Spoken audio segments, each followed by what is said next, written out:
बिस्मिल्लाहिर्रहमानिर्रहीम। अस्सलाम वालेकुम नाज़रीन, उम्मीद और दुआ करता हूँ कि आप लोग जहाँ जहाँ पर होंगे खैर आफियत से होंगे।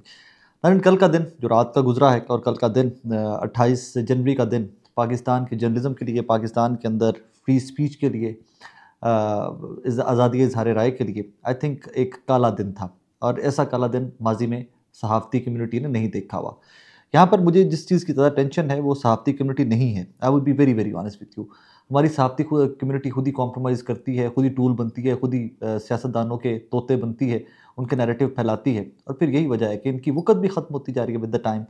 मुझे टेंशन उस सारी घुटन से है कि जो घुटन का माहौल क्रिएट किया जा रहा है। ये कल एक पीका एक्ट जो 2016 के अंदर पीएमएल ने लेके आई थी इस मुल्क के अंदर, तब भी नून लीग की हुकूमत थी, आज भी नून लीग की हुकूमत है।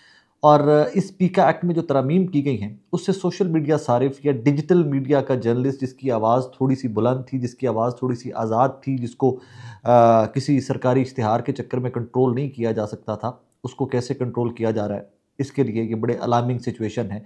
ये आपकी मेरी हम तमाम लोगों की ज़िंदगियाँ इफ़ेक्ट करने जा रहा है। बुनियादी इंसानी हकूक़ जो हैं ये पीका एक्ट में जो तरमीम है ये इफ़ेक्ट करने जा रही हैं। मैं उन डिटेल्स की जानिब भी नहीं जा रहा कि ये क्या तरमीम उन्होंने की हैं। मैं एक इंफ्रास्ट्रक्चर जो उन्होंने बनाया है, मैं सिर्फ वो आपको समझाने की इस व्लॉग के अंदर कोशिश करूँगा कि कहानी क्या है। जनाब, जुरिस्डिक्शन ऑफ जो ट्रिब्यूनल्स बनेंगे, खैर इसको मुझे दोबारा से सारा स्टार्ट से आना पड़ेगा। एक अथॉरिटी बनेगी, अथॉरिटी का जो डीजी होगा वो आईजी लेवल का ऑफिसर होगा। उसके अंदर ट्रिब्यूनल्स बनेंगे, कमीशन बनेगा, फिर ट्रिब्यूनल्स बनेंगे, ट्रिब्यूनल्स भी हुकूमत बनाएगी, उसमें बंदे भी हुकूमत खुद से लगाएगी। ये एक मोटा सा एक साइड पर रख लीजिए। अब जो जुरिस्डिक्शन ऑफ द ट्रिब्यूनल्स है जो हुकूमत ने खुद से बनाने हैं, उसके अंदर एनी पर्सन एग्रीव्ड का लफ्ज़ इस्तेमाल किया गया। ये चंद अल्फाज इस्तेमाल किए गए, एनी पर्सन एग्रीव्ड, मतलब कि आप कोई टीवी के ऊपर ख़बर देखते हैं तो आप जाकर कहते हैं कि मैंने फ़लाँ ख़बर देखी, मुझे दुख पहुंचा, मुझे हर्ट हुआ, मैं एग्रीव्ड हूँ, और आप दरख्वास्त दे देते हैं उस अथॉरिटी को और कमीशन को, और ट्रिब्यूनल में जनाब आपका केस चलता है और टक करके आपको 3 साल की कैद और 20 लाख तक जुर्माना मुमकिनात में से है। अब कहानी यहाँ पर क्या है, जब भी इस तरह पीका एक्ट में कोई बंदे उठाए जाते थे माजी में, तो जस्टिस अतर मिनल्ला इस्लामाबाद हाई कोर्ट के बहुत मशहूर केसेस हैं काफ़ी सारे, तो उसमें एक सवाल उठाया जाता था कि आप एग्रीव्ड कैसे हैं, आपको कैसे, मतलब आपने देखा होगा रिसेंटली भी कि कोई पत्तों की मैं था, मैं पुलिस वाला हूँ, मैं गश्त पे था, सोशल मीडिया मैंने इस तरह की एफआईआर देखी, मुझे लगता है कि इदारों के खिलाफ या किसी सियासतदान के खिलाफ बात की जा रही है, जज्बात को मजरूह किया जा रहा है, टक करके एफआईआर दे दी। ये एफआईआर कोर्ट से उड़ जाती थी। अब उन तमाम एफआईआर को भी लीगल कवर प्रोवाइड कर दिया गया है। कोई शख्स उठेगा, वो कहेगा कि जनाब मुझे दुख हुआ, मुझे लगा कि मेरी इज़्ज़त नफ्स के ऊपर हमला किया गया, मेरी इज़्ज़त नफ्स मजरूह की गई, मेरी हतके इज़्ज़त की गई है, और आप में हम सब टंगे जा सकेंगे। इसको समझने के लिए, मोटी सी बात, इसको समझने के लिए कि हुकूमत कैसे इसको सिर्फ अपने खिलाफ उठने वाली आवाज़ों को दबाने के लिए इस्तेमाल करेगी, मैं बड़े मोटे से अल्फाज में आपको समझाने की कोशिश करता हूँ।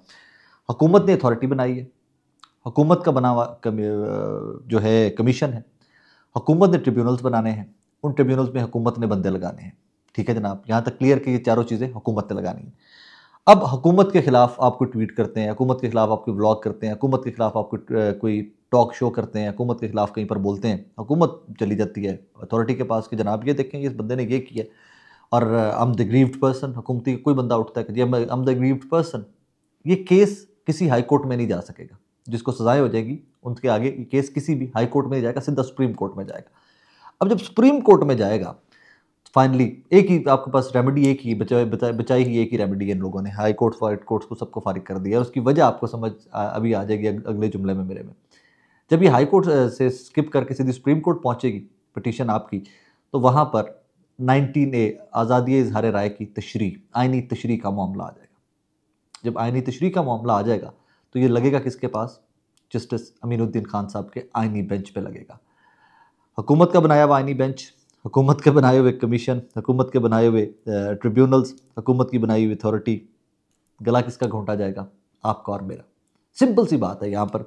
और यहाँ पर कॉन्फ्लिक्ट ऑफ इंटरेस्ट देखिए कि 2016 से जो हुकूमत, पीएमएलएन की हुकूमत और पीडीएम-1 भी बीच में, नॉट टू फॉरगेट, जो फैक्ट्स हैं उनको कभी डिस्टॉर्ट नहीं किया जाना चाहिए। पाकिस्तान तहरीक इंसाफ ने भी अटैम्प्ट ली थी पीका तरमीम की, पीका एक्ट में तरमीम की, इन लोगों ने भी एट दैट टाइम अटैम्प्ट ली की, लेकिन तब सहाफ़ी जो हैं वो तहरीक इंसाफ के खिलाफ तवाना आवाज़ें थी, एजिटेशन बहुत ज़्यादा हुई, वो तरमीम नहीं हो सकी।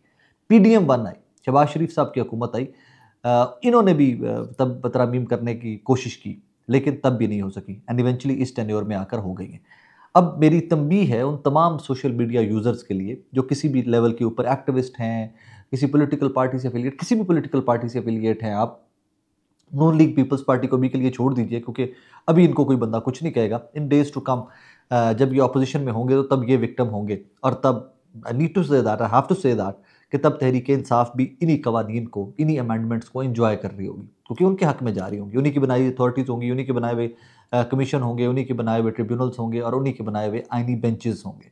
तो अब जो बरसर इक़्तिदार हैं, इनके खिलाफ उठने वाली आवाज़ें को गला घूंटा जा रहा है। तब तहरीक इंसाफ के खिलाफ उठने वाली आवाज़ें जो हैं, आज़ादी इज़हार राय के जो तब आज जो अपोजिशन साथ खड़ी हुई है, तब गालिबन ये हम सब लोग के खिलाफ खड़े होंगे कि जनाब फ़लाँ ने भी ये किया, फ़लाँ ने भी ये किया, फ़लाँ ने भी ये किया, तो चुक लो। सो ये मेरे नज़दीक एक डार्क डे था पाकिस्तान की तारीख़ का, पाकिस्तान के बुनियादी इंसानी हकूक़ को मुतासिर करने का। और इसमें मुनाफ़क़त देखिए, जिस चीज़ के ऊपर मुझे ज़्यादा दुख होता है हमारे सियासतदानों की मुनाफ़क़त का।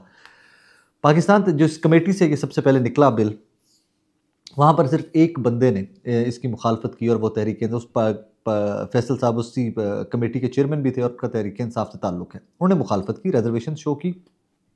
पीपल्स पार्टी और तमाम सियासी जमातें जो हैं बाकी जो उस कमेटी की हिस्सा थी, उन्होंने जनाब तौसीक की, सेनेटर इरफान सिद्दीकी साहब ने तौसीक की and what not. People's party बाहर निकलती है, शेरी रहमान साहिबा सहाफ़ियों के पास आती हैं, वो कहती हैं कि येस, हमें कुछ चीज़ों के ऊपर इत्तफ़ाक़ नहीं है और हम इसके ऊपर मज़ीद तरामीम लाने की बात करेंगे। कोई तरामीम नहीं आएंगी, मैं आपको खुल के बता रहा हूँ, कोई तरामीम नहीं आएंगी। कोई हाई होप्स मत रखिएगा कि आप बहुत आज़ाद हैं इस मुल्क के अंदर। और ये शायद इस तरह का अभी गज़टेड नोटिफिकेशन नहीं हुआ, और शायद इन डेज़ टू कम जिस तरह के ब्लॉग्स मैं करता हूँ, मेरे हर ब्लॉग के ऊपर पिका एक्ट के लगाएंगे, क्योंकि मैं हर चीज़ के ऊपर खुलकर बात करता हूँ।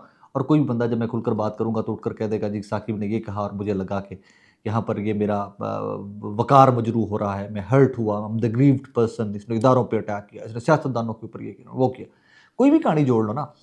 फिर आज हमारे एक दोस्त हैं वसीम मलिक साहब, उन्होंने बड़ी खूबसूरत बात की। मुझे कहते साकिब भी आप देखिएगा इन डेज़ टू कम ये जो आपके खिलाफ एप्लीकेशन आनी है ना सहाफ़ियों के खिलाफ, ये सहाफ़ियों ने सहाफ़ियों के खिलाफ एप्लीकेशन देनी है, और इसी अथॉरिटी और इसी सारी लेजिस्लेशन के बाद कहना जी देखें हमारे वो हमारा जो है पेशा जो है उसके अंदर काली भेड़े हैं, लिहाजा हम इनके खिलाफ एप्लीकेशन देंगे।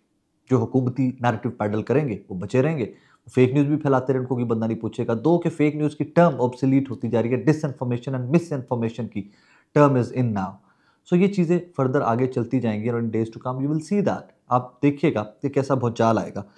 लोग इसके ऊपर ये दलील देते हैं कि माजी में भी बहुत सारी लेजिस्लेशन हुई, आज़ादी इज़हार राय के ऊपर बहुत सारी कदगनें लगाने की कोशिश की तो जर्नलिज्म नहीं रुका। जर्नलिज्म नहीं रुकता। हमने ज़िया का दौर भी देखा है इस मुल्क ने, इसने या अयूब का दौर भी देखा है, इसने मुशर्रफ का दौर भी देखा है। वो कदगनें लगाने से जर्नलिज्म रुकता नहीं है। बट ये जो हरकतों पे PMLN आ गई है ना, ये कुछ एग्जाम्पल सेट करेंगी जर्नलिज्म के लिए, कुछ एग्जाम्पल सेट करेंगी सोशल मीडिया सारिफ के लिए, कुछ एग्जाम्पल सेट करेंगी उन लोगों के लिए, उन एक्टिविस्ट्स के लिए कि जो पाकिस्तान के अंदर ह्यूमन राइट्स वॉलेशन के ऊपर, पॉलिटिकल एक्टिविटीज़ के ऊपर क्रिटिक हैं, डट कर क्रिटिसाइज़ करते हैं। उन तमाम लोगों के लिए एग्जाम्पल सेट की जाएगी। That's my perception, that's my calculation, कि उनमें से कुछ को उठाया जाएगा, मुकदमात चलेंगे, सज़ाएँ होंगी, जुर्माने होंगे, और बाकियों को डराने धमकाने के लिए फिर जनाब वो एग्जाम्पल सेट की जाएंगी। लेकिन यहाँ पर दुख एक चीज़ का है, आपकी किस चीज़ के ऊपर आपको प्रॉब्लम है इतना कि जो आप इस हद तक चले गए हैं कि आपने बाकायदा जर्नलिज्म का गला घोंट दिया है। किस हद तक चले गए हैं आपको, इनको आइडिया नहीं हो रहा अभी गवर्नमेंट को। और इनसे जब आप बात करते हैं, ऑफ द रिकॉर्ड बात करेंगे तो मजबूरी थी, मजबूरी थी। अब इस सारे सिनेरियो के अंदर एक और चीज़ है, और वो और चीज़ है कि 28 जनवरी का पूरा दिन इन सारे अमेंडमेंट्स के खिलाफ पूरे पाकिस्तान के अंदर एहतजाज हुआ, और वो एहतजाज कवर होता रहा। मुझे समझ नहीं आ रही कि टेलीविज़न चैनल ने कैसे इनको लाइव कट किए रखा।